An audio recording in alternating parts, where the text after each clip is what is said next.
Welcome, lovelies. Congratulations, you've made it to day 7. Yay! A week. So, allow yourselves to arrive. Maybe rotate your shoulders a little bit. Maybe rotate your head. I wonder how you're doing. It's time for a little check-in. So we can either do it just before class or send me some answers to those questions. That'd be great. But let's just arrive. Nice long spine. What would it be like to think of yourselves as a sack of rice, really giving into gravity, but equally this force upwards that is gently sort of pulling the crown of your head up, adjusting your head backwards a little bit. Get in touch with your breath.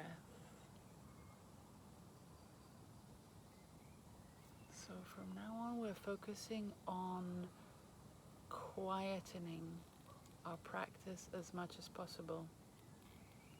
So going more and more towards permanent subtle breathing with the feather in front of our nose,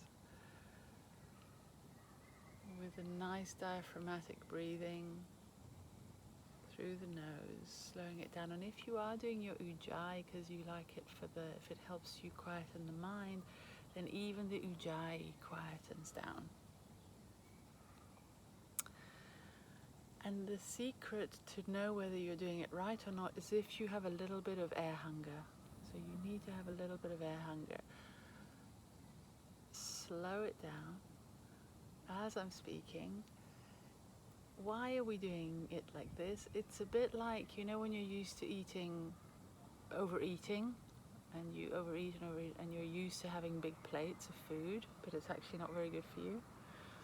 So we're doing the same with the breath. So we're getting the body used to having less air, so to over breathing less.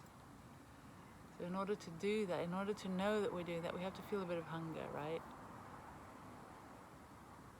And if the hunger keeps increasing, then actually you need to be taking a bit more. So find a comfortable air hunger that will eventually be reducing more and more.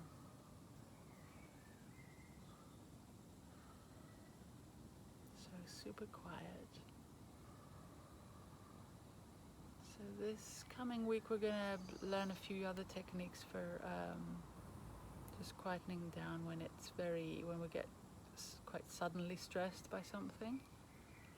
But in the meantime, we're mastering subtle breathing for the next weeks and months and whatever. It's always going to be our go-to practice on and off the mat, while we build other practices on top of it.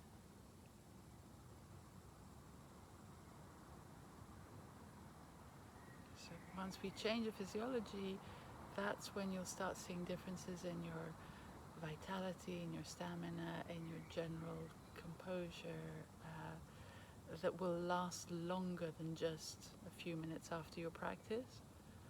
So to really affect change, the more you do it, the better. Hope that makes sense.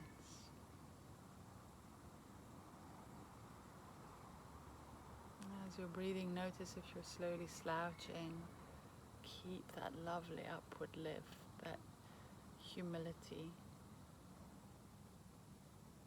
And we're making everything slower, lower, quieter.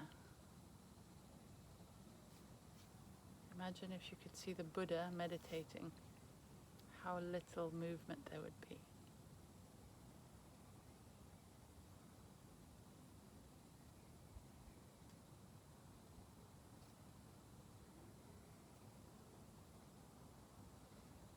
So I'm going to leave you in a minute. If you can stay practicing for longer, do. You can do this for up to 20 minutes even.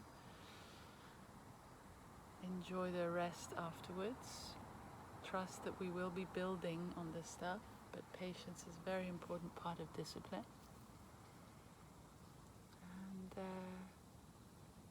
have a wonderful day or a good night's sleep.